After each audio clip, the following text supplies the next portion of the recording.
Próxima a la cima del Campillo, de la que ya realizamos nuestro primer documental de esta serie, se encuentra la Yenca del Serrano. Esta cavidad, de menores dimensiones, posee sin embargo unas formaciones parietales de una extraordinaria belleza, las cuales vamos a descubrir a través de este recorrido por ella. Como es habitual, aprovechamos los fines de semana al completo para realizar las grabaciones. Cuando llegamos a la zona del Campillo, lo primero que hacemos es preparar el campamento base y cenar algo antes de iniciar los preparativos en la boca de la cima. Por delante nos quedan muchas horas de arduo trabajo.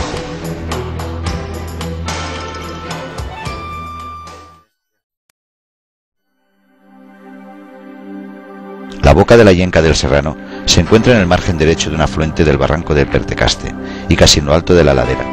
La pista de tierra nos deja escasos metros de su reducida boca. Una vez en ella, iniciamos la instalación de las cuerdas para descender y el cableado del grupo electrógeno necesario para la grabación.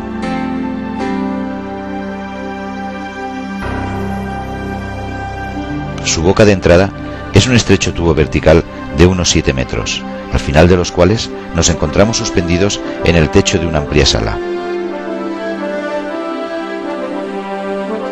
Una vez en la base de las cuerdas, estaremos a unos 45 metros de profundidad en el fondo de un embudo formado entre bloques y arcillas.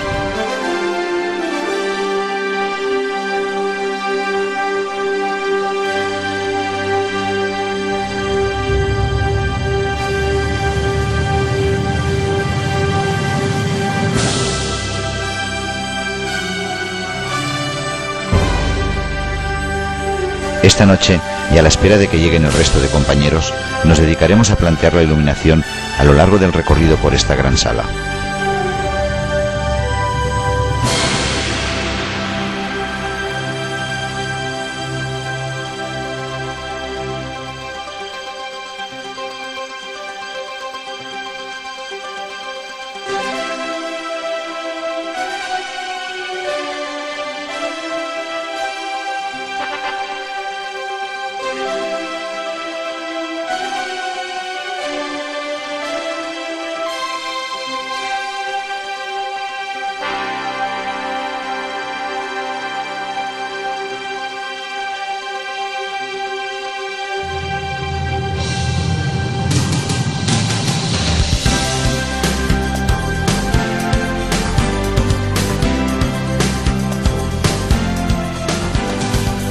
A primera hora de la mañana empiezan a descender el resto de compañeros.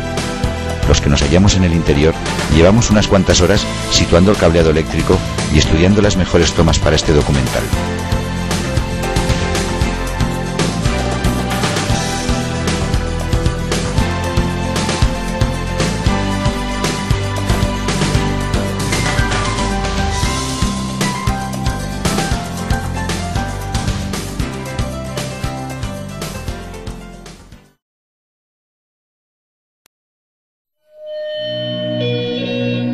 Una vez reunidos en la base de la boca, iniciamos nuestro recorrido ascendiendo por su parte oeste la empinada rampa del cono compuesta de bloques y arcillas.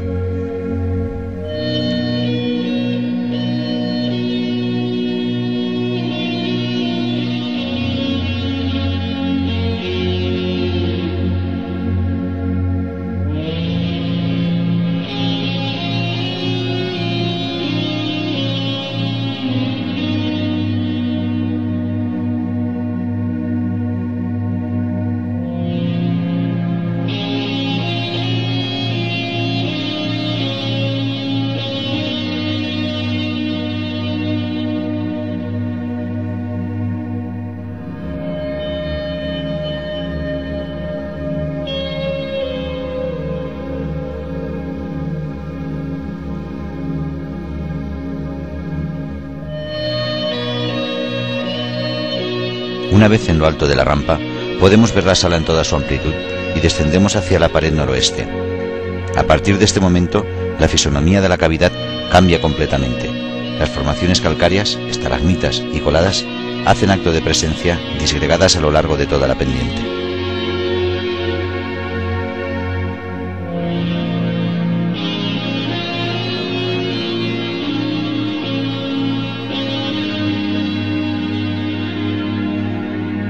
Es en el fondo de esta enorme sala donde se encuentran las concreciones más importantes de esta parte de la cavidad.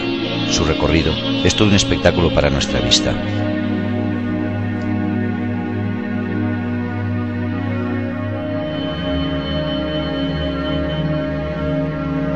Esta enorme estalagmita, con una peculiar forma, preside esta zona de una enorme belleza.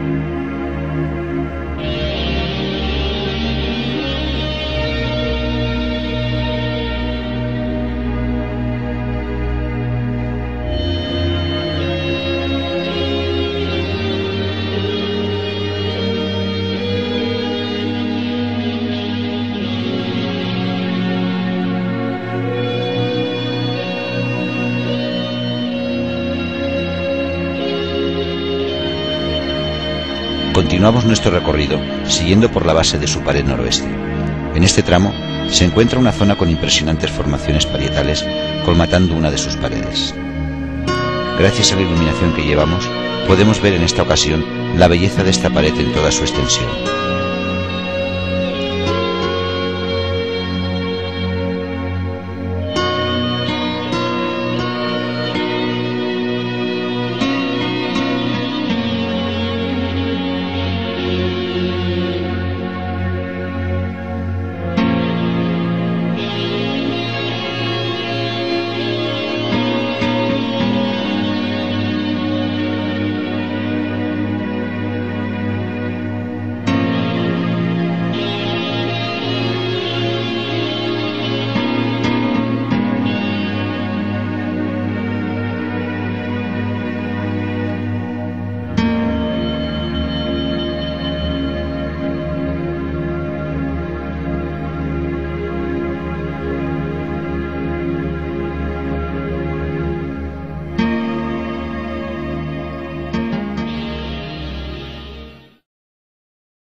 Proseguimos nuestro avance por la base de esta pared en dirección este, hasta que nos encontramos con el paso que en su día permitió a Vicente Ajado encontrar la sala que hoy lleva su nombre.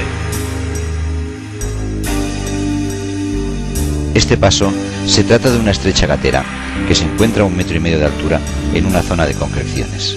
Penetrando a través de ella y tras forzar artificialmente algunas formaciones, permitió encontrar la sala que algunos denominan la Capilla Sixtina, debido a la excepcional belleza de los espelotemas que se albergan en su interior.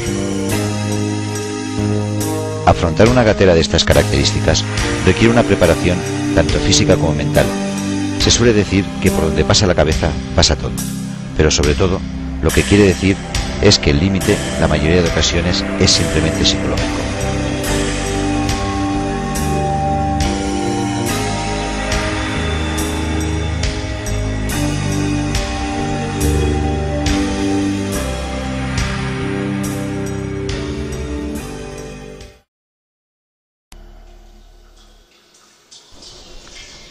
Del techo de esta extraordinaria sala descienden miles de finísimas estalactitas.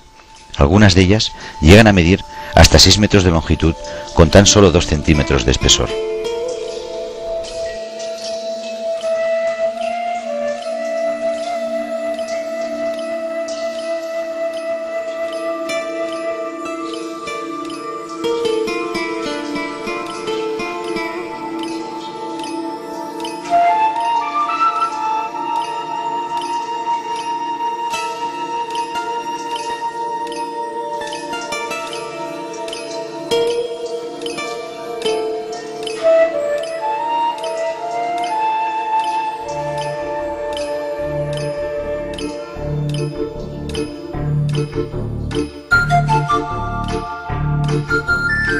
Enormes columnas se elevan intentando alcanzar la meta de su crecimiento, el propio techo, desde el cual se desprende la gota de agua que hace posible su existencia.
Recorremos con cautela la sala.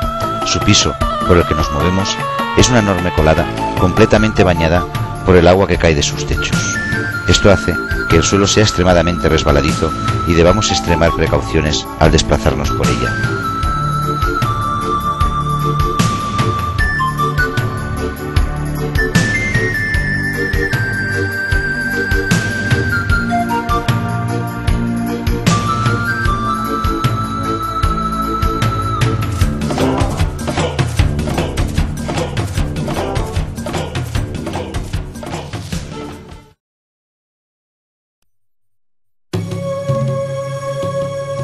Volvemos nuevamente a la sala principal por la misma gatera que nos permitió su acceso. Generalmente, la salida es menos complicada que su entrada. Al ser en pendiente, nuestro propio peso facilita su franqueo.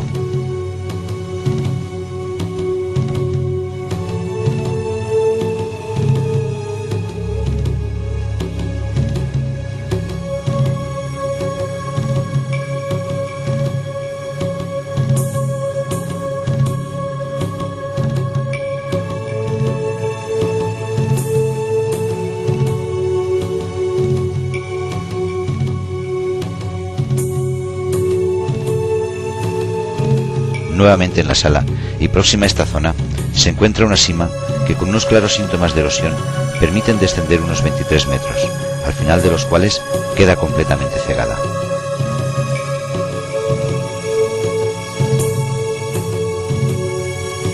Retornamos a la base de la boca descendiendo por el cono de derrubios. Nuestra iluminación empieza a escasear y reservamos la que nos queda para poder grabar la ascensión.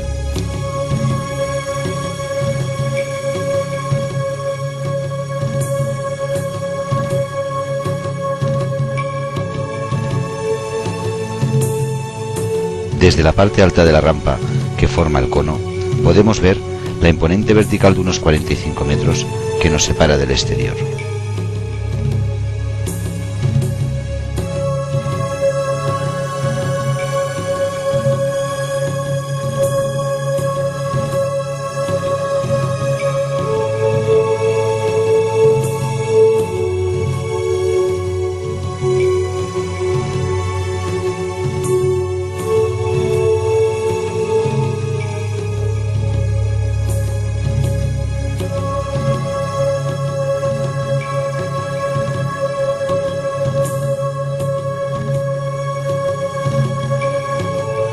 El ascenso es lento, todavía nos queda mucho trabajo. Tenemos que sacar todo el material empleado para la grabación, pero ha valido la pena. Arriba se divisa el tubo que nos comunica con la superficie. Aquí abajo dejamos un tesoro natural por el que todos los espeleólogos tenemos que velar y cuidar. El equilibrio en la conservación de nuestras cavidades es muy frágil. Es nuestra responsabilidad mantenerlas tal y como las encontramos, evitando a toda costa que nuestro paso por ellas deje huellas. Únicamente de esta forma permanecerán inalterables y solo la propia naturaleza podrá cambiar este estado.